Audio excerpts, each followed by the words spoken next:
أعوذ بالله من الشيطان الرجيم. بسم الله الرحمن الرحيم. إن الحمد لله نحمده ونستعينه. من يهد الله فلا مضل له ومن يضلل فلا هادي له.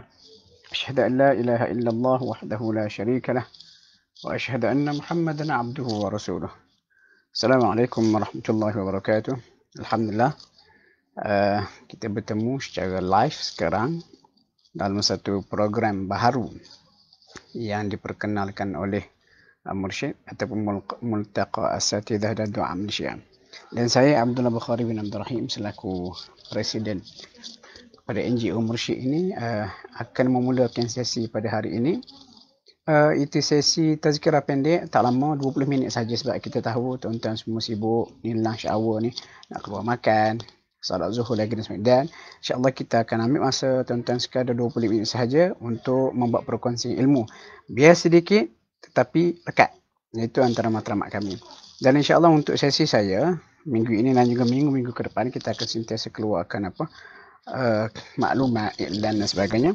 Untuk sesi saya hari ini saya akan pakai buku ni.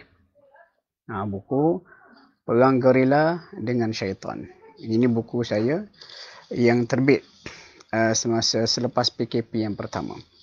Okey, buku ni cerita pasal apa? Buku Perang Gerila dengan Syaitan ni hampir saya boleh katakan 50% isinya saya ambil daripada buku ulama Jordan, nama dia Dr. Sheikh Sulaiman Al-Ashqar, iaitu Alamul Jinni wa Syayatin. Alamul Jinni wa Syayatin, itu alam jin dan juga syaitan, dan sedikit penambahan.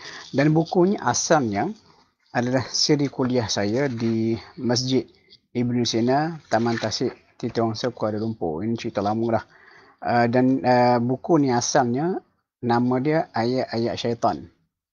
Nama dia Ayat-Ayat Syaitan, tetapi diterbitkan pada tahun 2012 dan selepas beberapa ketika buku tu dah dihentikan penerbitan dia. Lepas tu saya pun ambil balik buku tu daripada penerbit dan kita buat sedikit penambahan, olahan baru dan sebagainya. Kita terbit semula dengan Masyarakat Telaga Biru, dan saya ucapkan terima kasih kepada kedua-dua penerbit yang asalnya terbitan PTS. Sekejap saya ambil.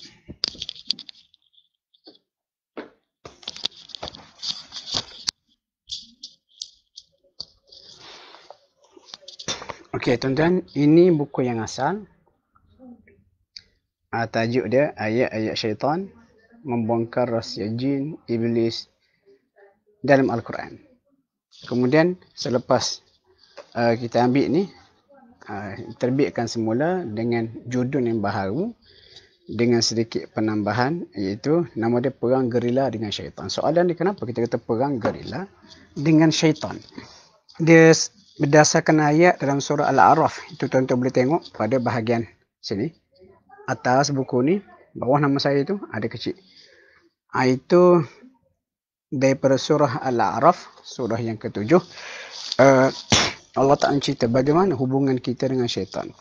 Allah kata, innahu yarakum, sesungguhnya dia iblis syaitan melihat kamu.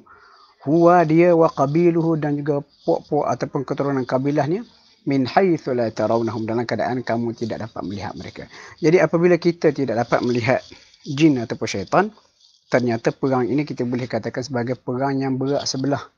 Jadi kita tidak ada cara untuk selamat daripada gangguan tipu daya iblis ataupun syaitan, melainkan dengan panduan daripada Allah Subhanahu Wa Taala, pencipta iblis ataupun syaitan itu sendiri. Okey. Buku ini tuan-tuan ada 12 bab. Ada 12 bab. Itu bab pertama sejarah pengenalan yang berlaku, permusuhan awal yang berlaku di langit. Ini kita biasa maklum tahu dah cerita ni.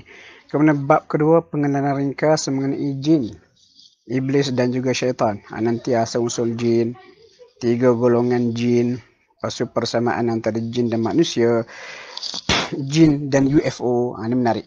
Jin dan UFO, Unidentified Flying Object. Apa kaitannya? Rupanya secara tak langsung ada disebut mengenai perkara ini dalam Al-Quran. Nanti kita akan bincang.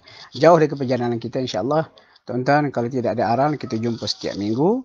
Saya akan baca kitab ini 20 minit saja untuk kita kata apa? Menambah ilmu kita. Macam saya katakan tadi, biar sedikit, asal lekat.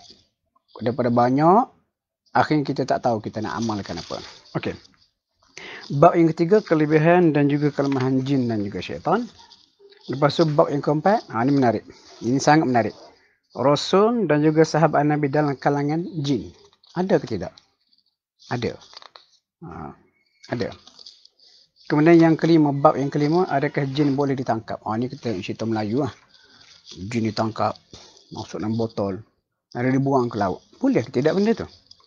Kalau berdasarkan nas, insyaAllah kita akan bincang. Bila sampai bab ni, tak boleh. Tak boleh. Kenapa? Berdasarkan nas, Rasulullah sendiri pun tak mampu untuk menangkap jin ataupun syaitan. Bab yang ke-6, sifat-sifat syaitan. Bab yang ke-7, ini yang utama ni, perang gerila dengan syaitan. Dan ini, bab ni kalau kita baca, saya dapati bab ni dia cecah sampai dekat berapa? Dekat hampir 50 muka surat. Dan dalam bab ni saya akan terangkan antaranya bagaimana, di mana lokasi pemerintahan iblis. Di mana lokasi pemerintahan iblis. Dan berdasarkan nas, dia berada di atas lautan. Tapi laut mana? Allahu a'lam, nanti kita akan bincang. Kemudian, cara serangan iblis dan juga syaitan. Dan cara serangan iblis dan syaitan ni, secara ringkas boleh katakan ada dua bentuk. Serangan mental, ini yang mendominasi. Ataupun antara cara utama, iblis ataupun syaitan menyerang kita. Mental. Hasutan, tipu daya dan sebagainya. Kemudian yang kedua, serangan fizikal. Tapi serangan fizikal ni tak banyak, sikit benar. Sikit benar. Antara contohnya, dengan tikus yang membawa sumbu pelita sehingga membakar. Lagi, gangguan ketika bayi baru lahir. Dan antara contoh lagi, mengenai rasukan jin. Dan juga syaitan kepada tubuh fizikal kita. Cuma perkara itu dibincangkan oleh para ulama. Ada yang kata ya, ada yang kata tidak. Bab yang ke-8 ini yang saya katakan antara yang paling penting dalam buku ni, yang perlu kita dalami iaitu senjata. Senjata yang kita boleh gunakan untuk menghadapi serangan jin dan juga syaitan. Senjata ni macam-macam lah. Ini pun ada banyak muka surat.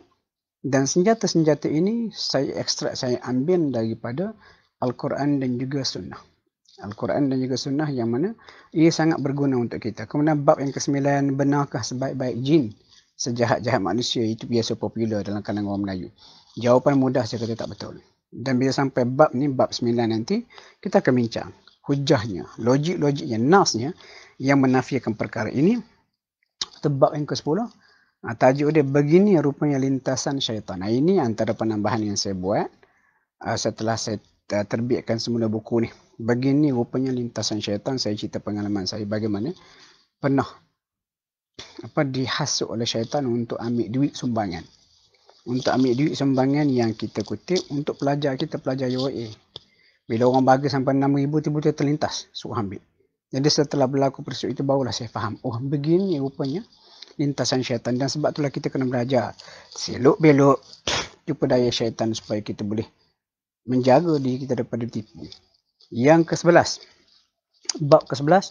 Nama jin, syaitan dalam Al-Quran dan juga Sunnah. Ini antara benda menarik kita bincang. Bab ke-12. Bab yang terakhir. Ini komentar terhadap riwayat nama-nama syaitan. Macam hari itu pernah riuh. Nama-nama jin. Kalau menamakan anak kita dengan nama ini, dia boleh dapat sakit misteri. Macam contoh Balqis, Najwa, Irisha. Dan saya tulis buku ni pun masa tahun 2012. Buku yang pertama ni. Antara pendorong saya untuk tulis buku ini adalah nak menjawab kenyataan itu. Dan ringkas saya kata, tak betul. Sebab basic dia mudah sahaja. Perbincangan mengenai jin dan juga syaitan adalah benda ghaib. Dan benda ghaib dia ada adab-adab yang perlu kita jaga. Okey tuan-tuan. Buku ini, antara perkara yang memudahkan buku ini, buku ni kalau kita, ada 12 bab macam saya katakan tadi. Ada 12 bab. Lepas tu, yang menarik, setiap bab dipertemindakan. Kita tengok, kalau nak tahu bab 1, ada peta minda dia. Kalau baca bab 2, ada peta minda. Pendek kata, kalau tuan-tuan ambil miliki, bukan nak jual buku ni, tuan-tuan boleh Google lah, cari dekat Telaga Biru. Biar mereka post. Tapi buku ni, kalau kita baca bahagian depan ini, secara tak langsung, secara ringkas, kita akan dapat idea apa konten buku ni. Sebab saya pertemindakan. Contoh para rasul dan juga sahabat Nabi dan kalangan manusia dan juga jin. saya ringkas peminda kan, supaya mudah untuk kita memahami isi kandungan buku ini secara keseluruhannya. Okey, habis ya. Kita masuk mukaddimah ataupun bab pertama buku ini. Okey, sejarah di langit dan juga permusuhan awan. Tapi sebelum tu kita kena ingat, hubungan kita dengan iblis ataupun syaitan ni seperti pepatah Melayu. Pepatah Melayu mengatakan apa? Pepatah Melayu mengatakan, pelanduk mungkin lupakan jerat, tetapi jerat sama sekali tidak akan lupakan pelanduk. Maksud kita mungkin boleh terlupa ke syaitan ni, tapi syaitan tak pernah lupa. Mereka akan cuba sedaya upaya untuk rosakkan kita segenap penjuru. Nak kata mereka akan menyerang kita berapa? 24 jam sehari, 365 hari setahun, seumur hidup. Selagi kita tidak diambil nyawa oleh Allah Subhanahu Wa Taala, syaitan akan sentiasa merosak dan juga mengganggu kita. Itu satu. Kemudian permusuhan kita dengan iblis atau syaitan ini diulang sebut dalam Al-Quran beberapa kali, banyak kali. Contoh surah Al-Baqarah 3 kali disebut permusuhan ni. Al-An'am 2 kali, Al-A'raf 2 kali, Yusuf, Al-Isra, Al-Kahfi, Taha 2 kali, Fatir, Yasin dan surah Az-Zukhruf pun 2 kali. Banyak kali, banyak. Dan bila kita nak faham mengenai permusuhan iblis dan syaitan, kita baca sebuah hadis. Hadis riwayat Imam Muslim. Nabi kata apa? Nabi kata Allah Ta'ala berfirman, hadis kursi. Allah Ta'ala berfirman, hadis kursi. Allah kata, wa inni khalaqtu ibadi hunafa'a kullahum. Allah kata, aku ciptakan hamba-Ku ni semuanya cenderung nak buat kebaikan. Cenderung nak buat kebaikan. Lepas tu, wa innahum atatuhum syayatin, lalu syaitan pun datang kepada mereka. Fajtalatuhum an dinihim, lalu syaitan pun merosakkan mereka, menyesatkan mereka pada agama mereka. Lepas tu, wa harramat alaihim ma ahlaltu lahum, lalu syaitan telah mengharamkan kepada mereka, masa hasuk supaya mereka mengharamkan benda yang aku halalkan. Wa amaratuhum an yushriku billah ma lam unzil bihi sultanah. Dan syaitan pun juga menghasut mereka supaya menyekutukan aku. Allah kata sesuatu yang tidak ada hujah, dalil daripadanya. Sebab syaitan ni dia masuk dalam kepala kita, dia hasut kita dengan cara yang sangat unik. Akhirnya kita akan merosakkan keseimbangan ataupun kebenaran agama yang Allah Ta'ala hantar kepada kita. Lepas tu orang pun mungkin tertanya-tanya, kenapa Allah nak kena cipta syaitan ni? Kan kemudah, tak payah cipta syaitan ni. Lalu kita kata alam ini akan sentiasa harmoni, aman dan sebagainya. Tapi tuan-tuan, apa kita boleh buat? Kita sebagai makhluk Allah, kita tak boleh lari daripada keputusan Allah yang letak kita di bumi sebagai ujian. Sebab dalam surah Al-Ankabut, surah yang ke-29, ayat 2 dan juga 3, Allah Ta'ala sebut apa? Allah kata, ahasiban nasu an yutraku an yaqulu amanna wa hum la yuftan. Adakah manusia ingat dia akan biarkan begitu saja hidup di dunia? Dia pun boleh kata aku beriman, sedangkan dia belum lagi diuji. Bila kita kata hidup di dunia adalah ujian. Kenapa ujian, examnya Allah Ta'ala beri kepada kita setiap hari supaya kita buat keputusan yang baik, lalu kita diberikan hadiah. Atau kita diberi keputusan yang cemerlang, syurga, ataupun waliyadzubillah, neraka. Itu mukaddimah yang penting. Okey, kita masuk pada bab yang pertama. Okey, bab yang pertama ni,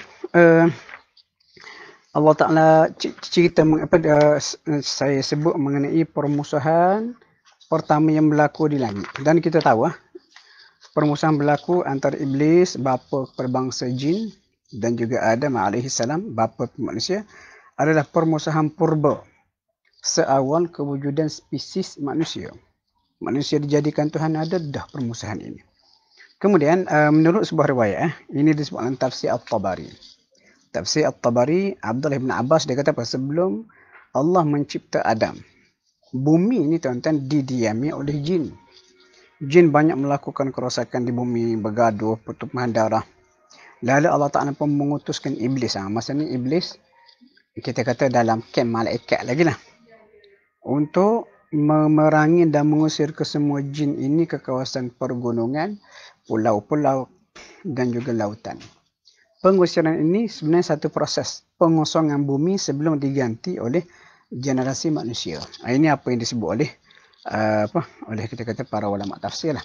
Dan ini adalah penjelasan kepada ayat surah Al-Baqarah, ayat yang ke-30 tu. Bila Allah kata aku, wa in qala rabbuka lil malaikah.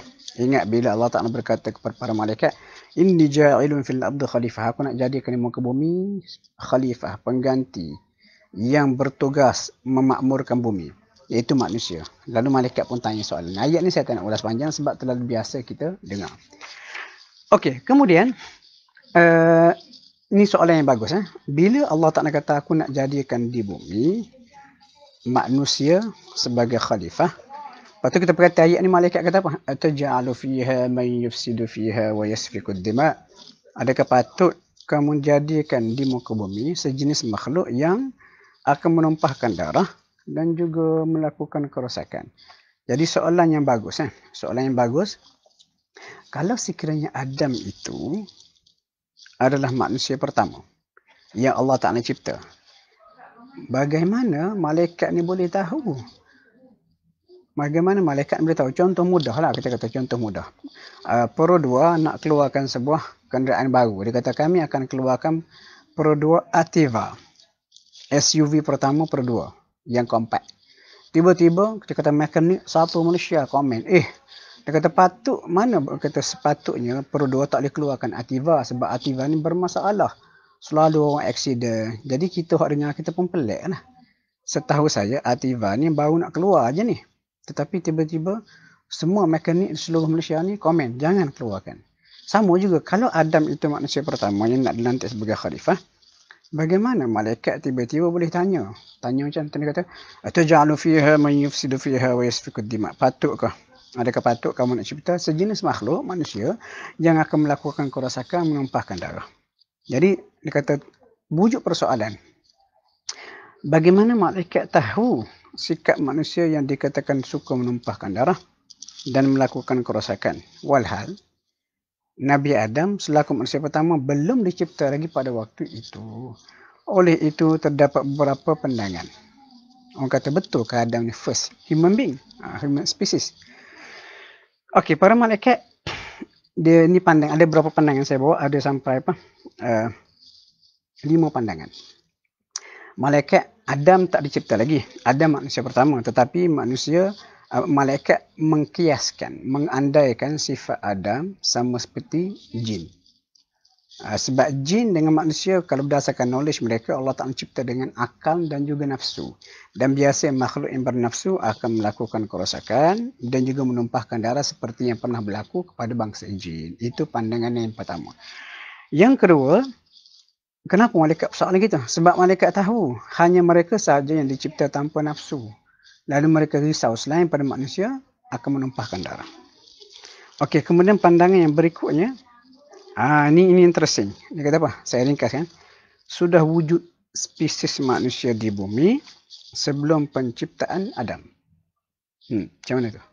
Kita tahu Adam itu Abul Bashar, ayah pada manusia. Tiba-tiba pandangan dia kata sudah wujud spesies manusia di bumi dan spesies inilah yang melakukan kerosakan. Dan spesies inilah yang dimaksudkan oleh malaikat ketika mereka bertanya kepada Allah pada ayat yang ke-30 Al-Baqarah tadi tu. Dan pandangan ini seolah-olah ada sokongan dia. Sebab apa? Dalam surah Ali Imran. Tengok surah Ali Imran, surah yang ketiga. Ayat yang ke-33, Allah Ta'ala cerita mengenai para nabi yang dipilih untuk menerajui kehidupan manusia. Allah kata surah Ali Imran ayat 3, dia kata innallaha astafa Adama wa Nuhan wa ala Ibrahim. Sesungguhnya Allah Ta'ala pilih Adam, Nuh, keluarga Ibrahim dan keluarga Imran atas sekalian manusia. Jadi pilih-pilih ni kena banyak calon. Betul tak? Logik dia. Kalau Allah Ta'ala kata sesungguhnya Allah memilih Nuh, Ibrahim dan juga keluarga Imran. Logik sebab Nuh tu dah generasi kedua. Tapi di sini Allah Ta'ala sebut sesungguhnya Allah Ta'ala memilih Adam. Jadi bila Adam dipilih bermakna dah ada spesies-spesies sebelum Adam. Itu logik yang diberikan. Lepas tu kita kata apa? Kita kata gini lah. Kesimpulan dan nak habis masa kita dalam 2 minit saja lagi. Kita boleh kata macam ni lah. Bagi mengharmoni kepandangan ini, sesuai kita katakan Adam bukanlah manusia pertama yang dicipta Allah. Tetapi baginda adalah spesies manusia pertama yang paling sempurna. Perfect species. Sebab apa kalau kita kira, saya pernah sekali saya bentang di Museum Pahang tajuk arkeologi. Menurut Al-Quran, lepas tu ketika saya bentang tu, ada seorang kita kata pelajar master arkeologi daripada sebuah universiti. Dia kata, Ustaz, kita dapat maklumat berdasarkan kajian. Ginilah lebih kurang. Dia kata Adam ni masih lagi baharu. Sebelum Adam tu ada macam-macam Neanderthal ke Homo erectus ke semua sekali. Jadi kadang-kadang fakta ini kita tak berapa nak dedahkan kepada orang agama. Saya takut sebab kami risau kita akan dikatakan menyokong teori Darwin. Sebenarnya kita tak sokong teori Darwin. Tetapi kita nak nyatakan bagaimana kita nak cari solution penjelasan. Ahli arkeologi menemui spesies manusia yang usianya sampai 100 tahun jauh lebih tua daripada Adam. Lepas tu sedangkan Al-Quran ataupun biasanya orang agama bawa Adam ni Abul Bashar berdasarkan hadis. Macam mana? Lepas tu saya pun bagi jawapan. Jawapan saya kira jawapan yang agak sederhana. Dan masa tu ada seorang profesor arkeologi pada USM. Nama Datuk Dr. Mukhtar Syafi'i. Mukhtar. Dia kata tu, betul ke tidak Adam dan kita ni tak sampai 100,000 tahun dia anggap. Rupanya ginilah, mudah. Sebelum penciptaan Adam, dah ada manusia. Ini andaian. Dah ada manusia yang dicipta. Tapi manusia sebelum Adam adalah manusia yang tidak sempurna dari segi akalnya. Jadi Allah Ta'ala nak tunjuk kemuliaan manusia moden macam kita ni. Dia lantik Adam, dia berikan akal yang sempurna. Lepas tu dia ajarkan kepada Adam segala ilmu sebagai kelengkapan untuk kita sebagai manusia hidup dan juga mentadbir bumi. InsyaAllah. Itu antara hasil perbincangan dengan kawan-kawan ahli akademi di UAE ni. Jawapan hak paling harmoni, paling mudah untuk kita kata mendamaikan dua pihak ni. Hak ni kata begini, hak ni kata tak ada manusia pertama. Pihak arkeologis kata tak, kami jumpa ada spesies sebelum Adam. Kita kata apa? Kalau ada manusia pun sebelum ini, namakanlah nama Neanderthal ke Homo erectus ke. Itu manusia yang tidak sempurna. Tetapi kita manusia moden, saya, anda semua sekali yang menonton ni berasal daripada Adam. Adam Allah Ta'ala cipta pure. Allah Ta'ala cipta bersih daripada tanah. Kemudian Allah Ta'ala cipta Adam dengan sifat kesempurnaan sebagai manusia yang ada akal, yang boleh melayakkan Adam dan kita semua untuk mentadbir bumi sebagai khalifah. Jadi kita bukan beruk macam Darwin duk kata. Kita berasal pada Adam, kita adalah antara satu kebanggaan kita adalah kita ni spesies yang terbaik yang Allah Ta'ala berikan untuk mentadbir alam. Dan kita sekarang jangan larut dalam perbincangan Adamkah manusia pertama, jangan larut. Topik utama kita balik pada ayat Al-Baqarah 30 tu, khalifah. Kita adalah khalifah. Kita perlu isi diri kita dengan ilmu. Sebab apa ilmu? Ayat berikut ayat 31 Allah Ta'ala beri kemuliaan pada Adam. Allah kata wa'allama Adam al-asma'a kullaha, dan kami ajarkan kepada Adam nama-nama keseluruhannya. Nama di situ merujuk kepada ilmu pengetahuan. Jadi bagi akhirnya kita berhenti setakat tu. Sejarah Adam disebut dan Adam adalah manusia sempurna yang pertama. Itulah bapa kita semua. Dan sepatutnya kita terima kemuliaan ini dengan menambah ilmu pengetahuan al-asma'a kullaha tu. Supaya kita benar-benar boleh mentadbir bumi ini, khalifah di bumi, mengikut seperti Allah Ta'ala kehendaki. Saya kira setakat tu dulu. Tak boleh panjang-panjang. Macam saya janjikan 20 minit cukup. Biar sedikit. Asal lekat di minda tuan-tuan untuk kita sama amalkan. Dan insyaAllah setakat tu dahulu. Besok ada lagi. Tuan-tuan boleh follow dalam grup dalam Facebook page Mursyid ini untuk mengetahui siapa penceramah besok. Okey, sekian. Assalamualaikum warahmatullahi wabarakatuh.